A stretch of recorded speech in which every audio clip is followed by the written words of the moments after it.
Hello, Assalamu alaikum everyone. Hope you're doing good. Welcome to the talk on Angular fundamentals. And today, like the next couple of minutes, we are going to talk about just the fundamentals of Angular, understanding the building blocks of an Angular application. My name is Wafa Waheeda Sayed, and I'm a software engineer based in Qatar, and I'm also a GDG co-organizer of GDG Doha and a Women Techmaker ambassador. Without further ado, let's get into the content for today. Before that, we know that there's a big series which is changing a lot of things on YouTube, like the Mina Digital Days. To stay tuned to get more updates on what's happening, like the new videos, the new series that GDG Mina is launching, please hit subscribe. And this is the GDG Mina channel. Okay. This talk is for it's going to give you a nice introduction about the web, and it'll help you kickstart with Angular if you haven't already. Let's first try to understand the basics and have a quick refresher of how the web works, and then slowly get in details of like, okay, what does Angular provide? So how does the web work? So first, you being the client, you just open up a browser window and you type a URL using any of your favorite browser, and that goes across as a HTTP request to a server which is being hosted, which is hosting your website or your web app files. And what the server does after it receives a request, yes, it returns a response which is clubbed with HTML, CSS, and JavaScript. So this is like the traditional workflow that we've been very familiar with, like, and this is how all the web pages across the web are being served, right? You'll like now what these three the response does is HTML, CSS, JavaScript. They get compiled into something called as a document object model. So the document that you're reading on the web, which is a website or a web app, you see it in a form of a tree. It constructs, like the browser engine is capable of constructing this document object model by itself. So you see like different elements, different document objects as a with like on the web page, like starting with the head tag, body tag, like different content arranged inside HTML. And what adds styling to this is the CSS. What's like making this web page, like the skeleton of this web page is the HTML. And let's get into like what makes this web page alive.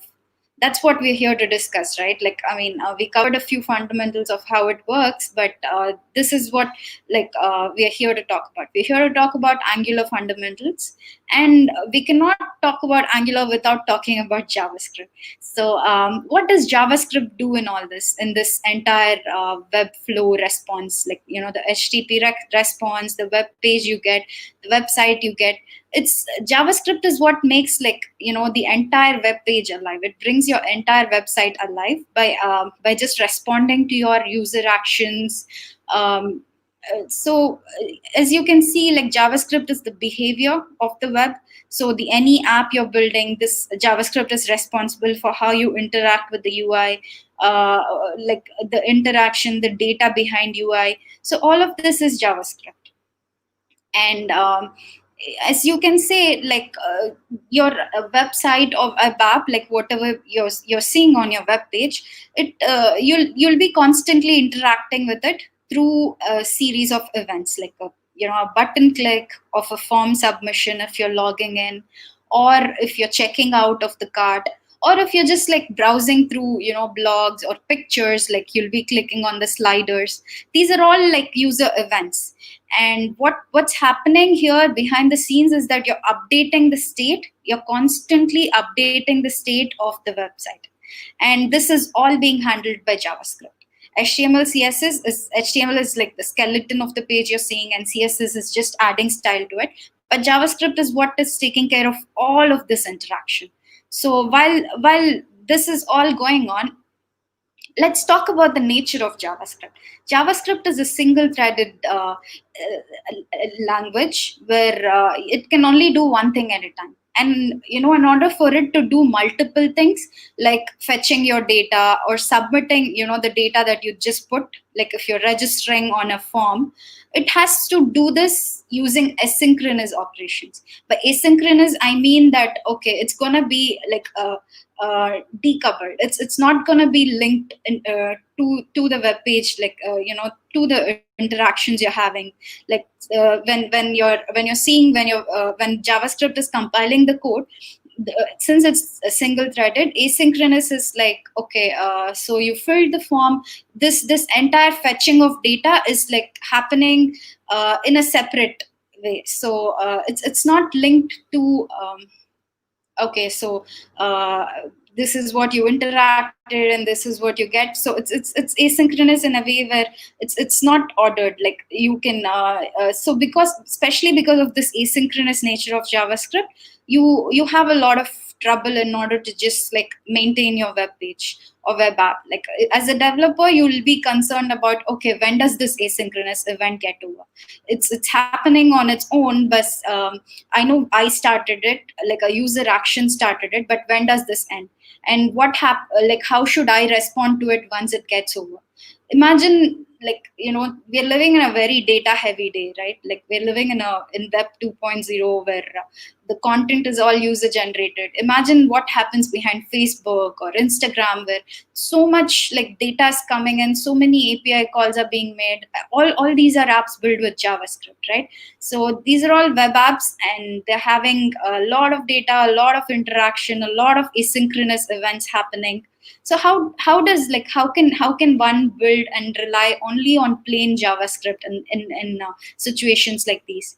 So at that time, of course, like any other programming language, you have a lot of libraries and frameworks to rescue. JavaScript also has a lot of frameworks and libraries to its rescue. So let's try to understand the difference between the two. So when we talk about Angular in just about a minute, we'll be able to say like, okay, Angular falls into this category. So the difference between a framework and a library is where library is what your code calls, whereas a framework is more like an ecosystem. So your code is inside a framework. And you'll see how Angular is really efficient in just terms of like helping you write better code, maintainable code, just controlling all these asynchronicity. It's a platform where it helps you write testable, isolated, like decoupled code, decoupled components. So all this is possible because Angular is a framework, and we know the difference now because like whatever the code you write, it's inside. It's going to be inside Angular, which is a framework. Whereas React or any other libraries you see on the web, just such as like jQuery, they are libraries where you'll be calling them. There's no like support. So I mean, another question like here we need to ask ourselves is, okay, there are so many frameworks out there. What are like the basic concepts that I need to know? So today, like hopefully in the next few minutes, we're just gonna cover, okay, these are the basic concepts that you need to know in order to understand Angular. So the basic fundamentals of building, like the building blocks of Angular application. That's what we're gonna see now. So yes, so now introducing Angular. Angular, as we said, is a web application framework, and it's maintained and developed by Google and the open source community. Yes, it's open source, meaning you can contribute to it. I can contribute to it. Anyone over the world can contribute to it. So because it's a framework, it has a lot of features like two-way data binding, templating, routing, components, dependency injection, which we'll see like what they are. And the benefits of Angular is like because it's a framework, it helps you like build much efficient one-page applications. And it's a popular framework, catered to build single-page applications. So single-page web apps is what you build mostly with Angular, and it has data binding, and it's very optimized in terms of speed, It gives you like a simplified MVC pattern to build your app on. It's cross platform, and it's very simple and expressive in terms of like you'll see how like how minimal code you write and how expressive, like how declarative your code can get. And it's very performant. It has maximum usage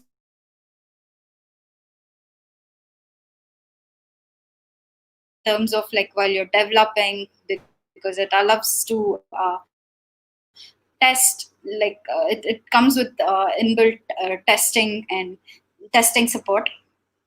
So yeah, let's but besides all this, as developers we should also know one thing, that though it has like so many benefits, we are kind of like, I mean, this is a popular opinion, we are kind of scared to get inside Angular. Any beginner scared to learn Angular because of the dependency it comes with. Just like any framework, in any language, it's because it's an ecosystem. You are like, your code is being written inside a framework. It comes with a lot of dependencies and opinions. So just like so the reason why like people are a little hesitant to move to Angular is because of the learning curve. At times it might get steeper because of like so many concepts and new things that you have to learn. But I personally feel, if you adopt a dictionary approach to learning, where you just have to like understand, okay, that one thing that you need for this task, then it can get a little simpler, and any of us can just get a jump start on Angular. So with Angular, all you need to like know is TypeScript, and you'll be writing HTML. So if like as a beginner, like as an introductory, like if you want to get inside Angular, all you need to know is like, okay, JavaScript. If you know, then you know TypeScript, because the syntax might look a little different, but it's mostly JavaScript. It's more like object oriented JavaScript, and you'll be writing code like throughout Angular, like throughout your developer experience of building this app, Angular app, you'll be writing TypeScript and HTML. So let's look at what TypeScript is, and this is one of the dependencies why like why like people are scared. But before this, like let's understand why TypeScript is being used. We just spoke so much about like JavaScript being single threaded, like asynchronicity, and JavaScript also has a lot of drawbacks. It's more like an uncontrolled animal, which is changing the face of web very fast. Whereas TypeScript brings order to JavaScript.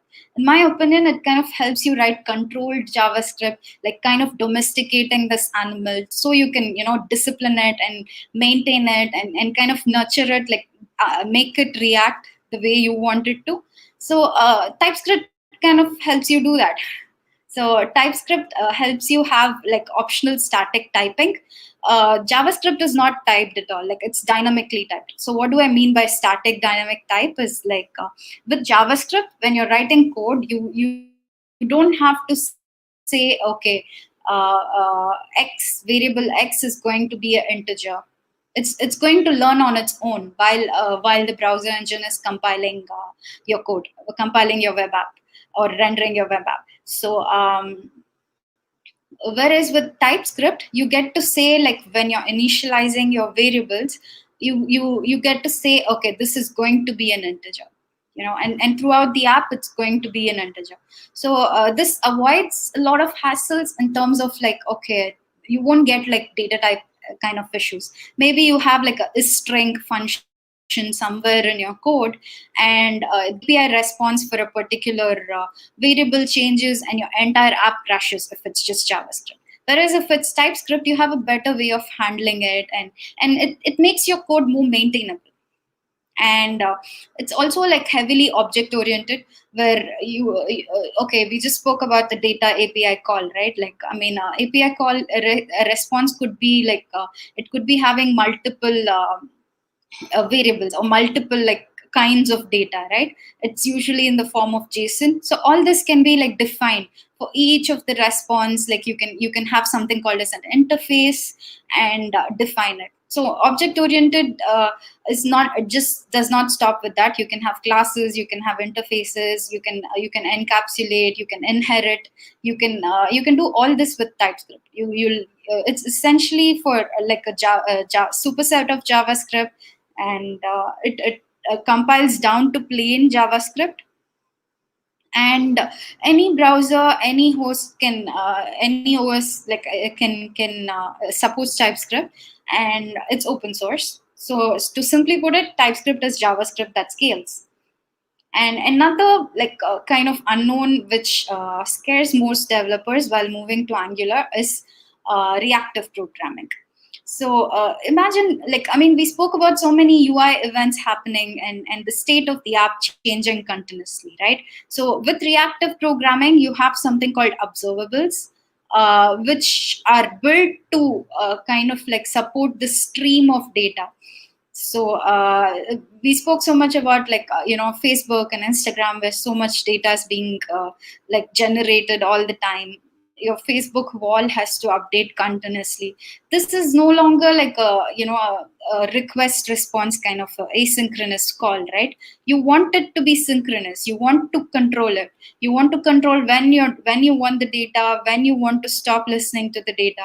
So in order to just become like in order to just make your web apps more like react to UI events rather than the other way around, where your UI reacts to the data. So it's more like moving towards reactive programming, where you have a set of like reactive programming is a paradigm essentially, and it also like comes in a wrapper library called RxJS, which supports observables, which are like which help you get data when you want it, rather than just like getting it abruptly and not knowing. So it helps you have these synchronous calls to data, and it also helps you just order it, like, okay, you can subscribe, you can unsubscribe, or you can say, okay, you can also map it, like you can also transform the data. So RxJS is a library which provides you all this off the top, like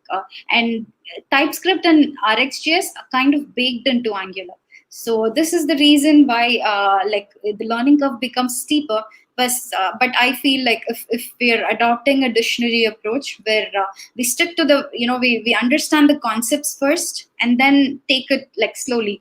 Okay, as in when we need things, we understand, okay, what does this part of TypeScript mean, what does this part of RxJS do, then it's gonna become much easier. And anyone, pretty much like all developers who have a little bit of HTML, CSS, JavaScript background can adopt, can embrace Angular.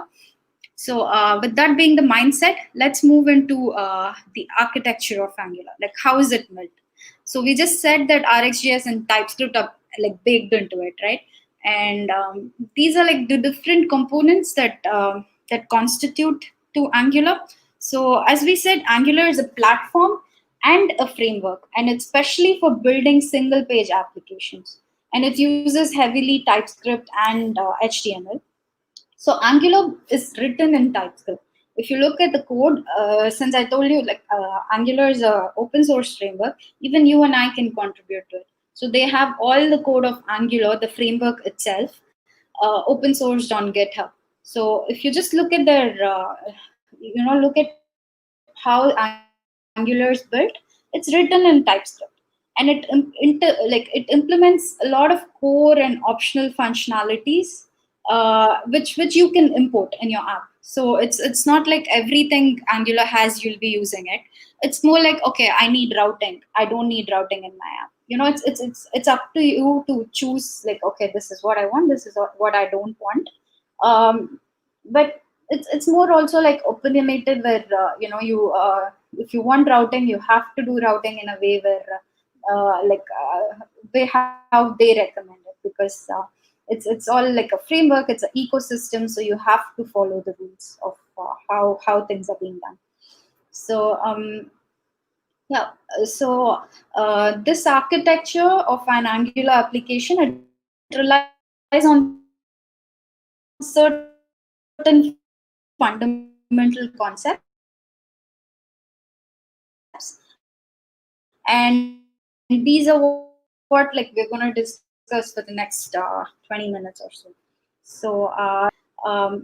Whole piece of Angular architecture is called components. We'll be discussing this separately, this part separately, which is injector, dependency and services, and this part separately, like what do you mean by a module, and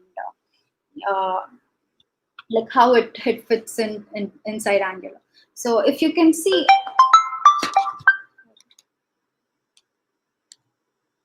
okay, so if you can see, this whole architecture, as you can see, this middle part constitutes to the component.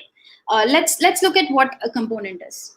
A component, to just simply put it, is a single piece of UI. If you think of, like, if you're imagining a web page, it could be a input, a form input, or it could be a title, or it could be like a paragraph. You define what a component is, as like, you have a cake and you define what a piece is, a piece of cake is. You define what a component is, but the brief definition of it is that it's a single piece of a UI. And what it does is it allows you to create views, and you can create like your web app using multiple components. So how you can see it is that you can define views, and you can also use services. So all these is what like a component allows you to do. And to briefly put it, like Angular defines a component by, okay, so you have some metadata in it, and you have like a component, and you have a template. And let's talk about the property event binding in a minute. But we talked about how Angular is totally just like TypeScript is object oriented. One cannot program anything in object oriented without classes. So Angular is like, since it's TypeScript based, we are using the classes, where even for components, all you do is like you just say you define a component by defining a class, export class, hero list component. So this all it does is it's just creating a class. And what makes it a component is something called as a decorator. So this is what you see here is a component decorator. So decorator is just like a function where it allows you to implement call a functionality. Just like we said how Angular has different functionalities, here we're talking about the functionality of implementing components. So inside component we have some metadata, which is uh, which is like the JSON that you describe here. Selector being the CSS tag that if you just call this in a HTML, it's going to know that this is like a decorator that is needed to call this app. Template URL being the HTML that's required for this particular component. And providers is like this is what this is how you can access a service in a component. So providers is just an array where lets you call multiple services. So this is like the basic structure of a component. Now let's look at what a property binding and event binding is. So here, if you see, before like talking about it, you cannot skip a concept called data binding in any framework. So data binding is a technique where you have your app, and there's like a lot of back and forth between UI and your code, right? Like you can imagine your code to be your variable to be a model, and your view to be the UI. So you have, okay, so user, we're talking about the registration example. So the user is filling out his name, and you want to read his name on your code. So how would you do it? Like with one way data binding, it's impossible, because all you're doing here is you're just showing your variable to the UI. So here it's just like a one-time merge. Inside your component, you will maybe have a variable, and using your template, you're just showing to the view. It's a one-time merge. So whereas with two-way data binding, what happens is you have a template, you have a model and a view just like here. But what happens is like you have a listener property. So whatever is there in the model gets rendered to the view, and whatever is on the view gets change, like it updates the model again. And here, like whatever you have in the model is what is true. So whatever you see on the UI is what you have on the model. So it's more like this is a two-way data binding, where you get to say, okay, this is what the user has entered, this is what the user's name is, and you can refer it in your code easily. So this is one of the concepts, like one of the functionalities which all frameworks provide, and Angular also provides it. And now let's discuss like property binding and event binding. So here, property binding is what property and event binding is what lets you do two-way data binding. So these are like sub properties where in a HTML tag, if you have like a variable.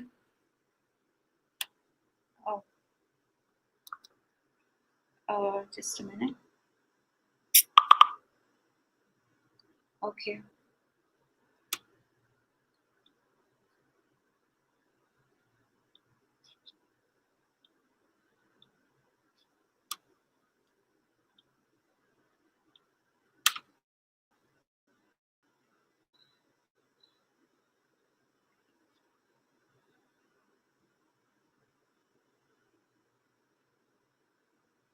Yes. I hope you can see my screen now.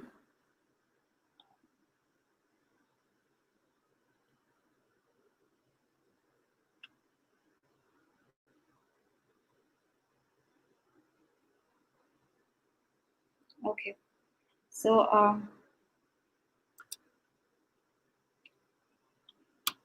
I'm not sure why the screen is black.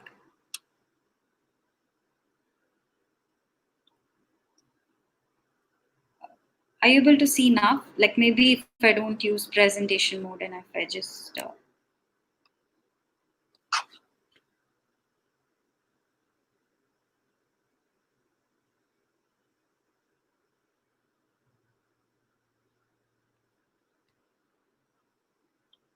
stop sharing and share again.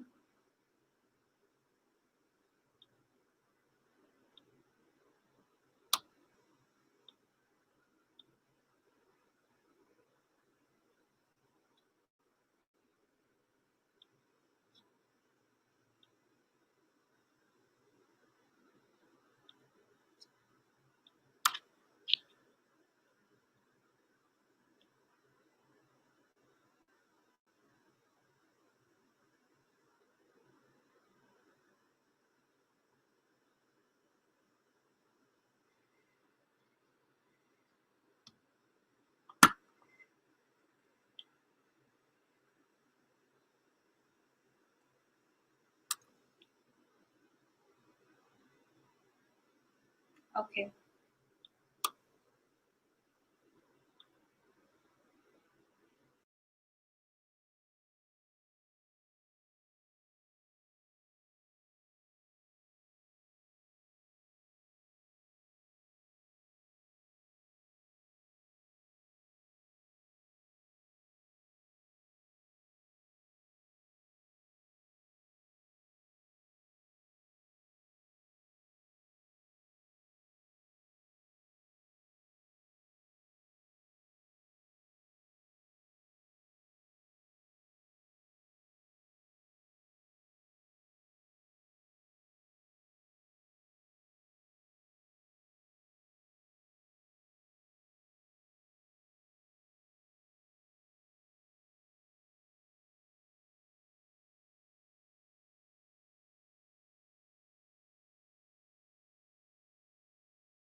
Can you?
uh,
is